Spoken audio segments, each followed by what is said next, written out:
नंदिनी देणार रम्याला समज. लग्नानंतर होईलच प्रेम या मालिकेमध्ये काव्याचं मंगळसूत्र हरवलेलं असतं आणि ते रम्याने चोरलेलं असतं व रम्या ते मंगळसूत्र तिच्या कपाटात ठेवते.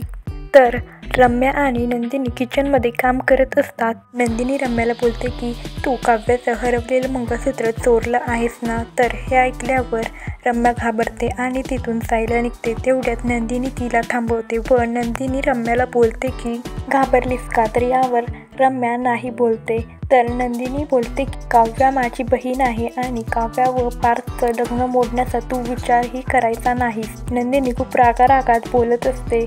ती बोलताना रम्या खूप घाबरलेली असते. मला वाटत असते की नंदिनी काहीच बोलणार नाही, पण नंदिनीचे असं बोलणं ऐकून रम्या खूपच घाबरलेली असते आणि रम्या नंदिनीकडे पाहतच राहते. हा भाग 29 मार्च रोजी दाखवण्यात येणार आहे.